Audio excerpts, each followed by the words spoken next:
Hi guys, LUFCPassion here back for another video.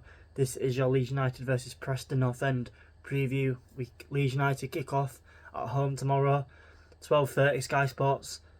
Hopefully in the booming sunshine, which is outside right now, currently 20 degrees. And yeah, obviously bounce back midweek against Middlesbrough with a 1-0 win thanks to Dan James, who unfortunately is out for this game. The other news is Strouk is out for the rest of the season, up to 10 weeks. He's not required surgery, but it's out of the season, so I don't think it'd be pointless risking him.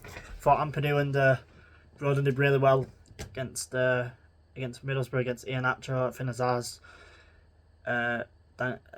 Berzorg.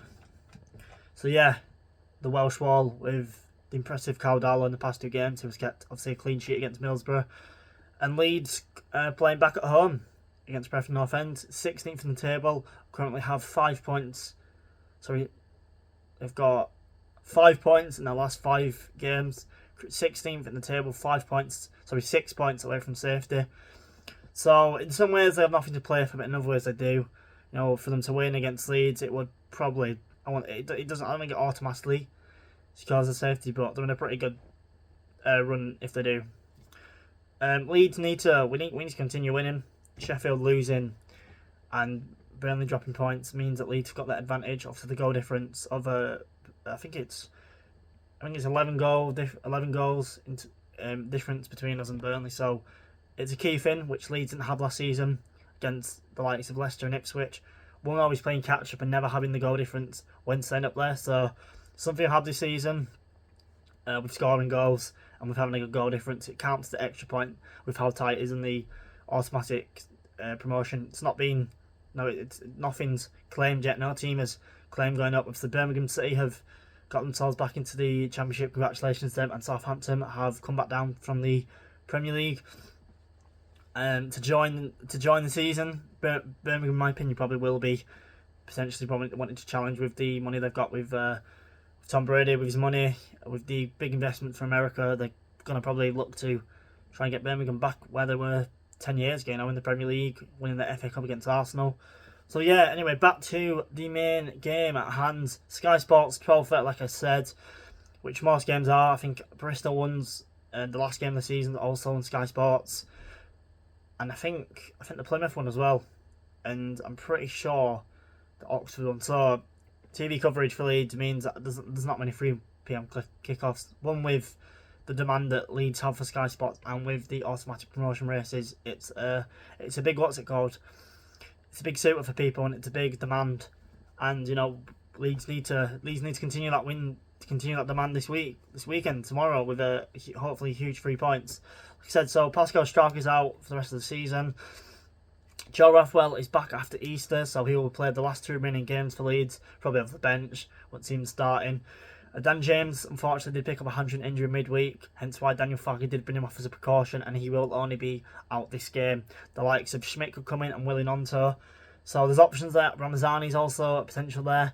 Obviously Farkas in the past few games or conferences, to be honest. That I think me personally, I didn't quite read it properly. It was that he just wants him to improve in training. It was nothing that he wasn't, playing him down or, degrading him or, slagging him off in some cases. It was just generally that, he wants to see more work in training, hence why he has put Schmidt back in. And for me, Schmidt has played really well since coming in. Of course, it has been said that, it's took a while for him to adapt to English football from the Swiss League. We know, obviously, Willie Nonto, who was the complete opposite, took to the Premier League by storm in some ways, was one of our, I'd say, small shining lights out of a very dark team that, didn't progress. And Nonto was one of them. It's had a bit of a up and down season, Nonto in and out of the team, with the impressive Solomon and James have been. But no, Nonto has played well in the last few games. I thought he did well. Should have got the assist, obviously, again for Patrick Bamford's to make it 3-0, if you count Tanaka's goal as well, that was really offside. Both of them for me was as bad as each other. I'd say the first one, it's a clear one for the.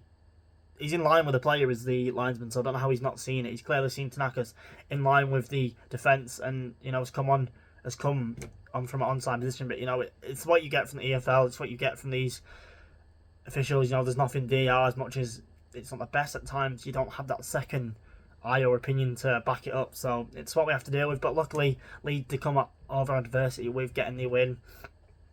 So I think the team I'd go with is Caldala. I think he was there for the rest of the season. Really played well, comfortable, really good in possession, and yeah, commanded his box. Right back, I'd go with Jane Bogle, who I thought was back to his best with Dan James. Centre back, I'd go with Joe Rodon and Ampadu, the Welsh Walt. Junior Firpo, who's actually been investigated in Italy due to gamblings that have been come out just in the last hour. Him and Weston McKennie, he wasn't actually one that did the gambling, but was implicated. So, we'll just have to wait and see what that comes out. We've seen in the past with not even just Leeds or players, it can be a healthy ban, but hopefully it does take time to investigate. So hopefully it will be done. Hopefully it will be investigated after the season is over. I go in midfield. I thought Grove played well, but I think it'll be him and Tanaka. Rafa being out, get that balance. So this is what you need.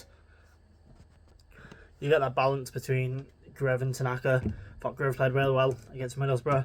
Covered Fairport times, which I think was tactical by Farker due to us obviously conceding a really poor sloppy goal against Luton in the previous away game before Middlesbrough. So like I said, Grove and Tanaka, you've got that balance in that midfield. I think Aronson comes back in. He stays in. I think he played well against Middlesbrough. Not his best game. I think he did well in terms of defensive. I thought he did well, but when it comes to attacking, Aronson's lately seems to be making the wrong decisions, either passing it too late or not making the right pass. Doesn't get his head up above, always looking down below the ground. A bit like Harrison was back in the days when playing for Leeds.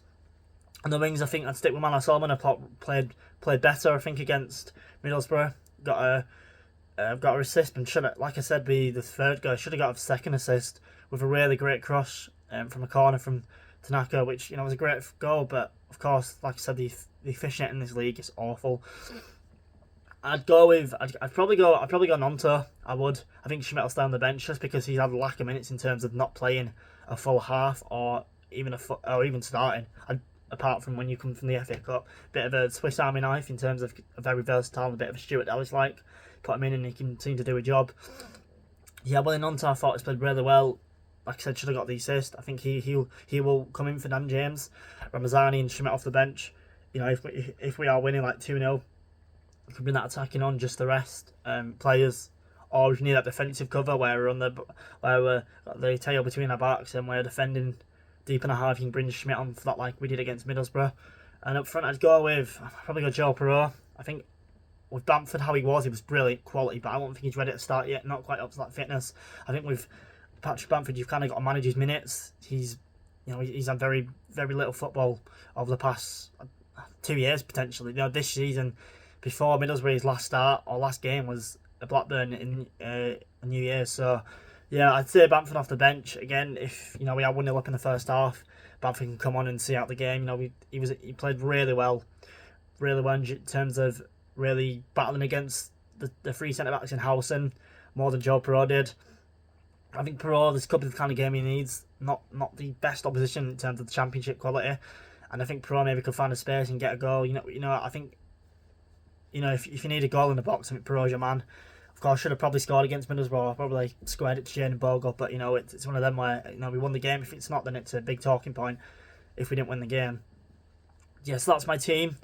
I think the score will be 2-0. I think we'll win. I think we'll win comfortably. I'd like to see a clean sheet by Darlow. Preston, I thought they've got some great players. Obviously, the previous encounter at Deepdale was 1-0 due to Matteo Jovi / own goal right at the end, where Leeds I don't think was our best. I think Preston for the first half controlled and Leeds stepped up in the second half and eventually got the goal in the dying minutes to salvage a point. Paul Leckingbottom, decent manager, obviously managed Leeds for a short while, went to go manage Sheffield United, has got him up in the past in terms of Premier League, and unfortunately pretty much got him down. I think Hecky is more of a Championship manager.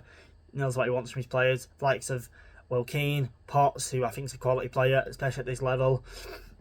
Greenwood, obviously, who's on loan there, obviously won't be playing due to the loan obligations. It is, I think, if it's like foreign, I think there's some sort of clauses where they can play, a bit like Marco Asensio did play against PSG for Aston Villa, but obviously it's different in the same league. So yeah, they've got some quality players. They have Preston. They pretty much are a Championship team. That you ought to expect a very tight and a very annoying team to play. They can cause issues if you give him the space and the time on the ball. Potts, especially when it comes to crossing, he's a bit of a versatile player. Potts can go in the midfield, can go fullback, or can play on the wing, and did cause Leeds problems getting a goal against Leeds in the first half, doing strike on the counter attack. And in the past, we've had issues against Preston, especially last season. The likes of Liam Miller, who was on loan there from Basel. Obviously he's at Hull now, but no, he causes issues, and there seems to be a bit of a bogey team in the last 3 encounters against us. Leeds gaining 7 points in the last 3 games against them. That is my preview for Leeds United versus Preston. Like I said, 2-0 win. That was my team prediction. Give me your thoughts on what your prediction is in the comments. If you haven't already, please do like and subscribe. I really do appreciate it. Enjoy the rest of your day, and I hope you win the game. March on together. Leeds.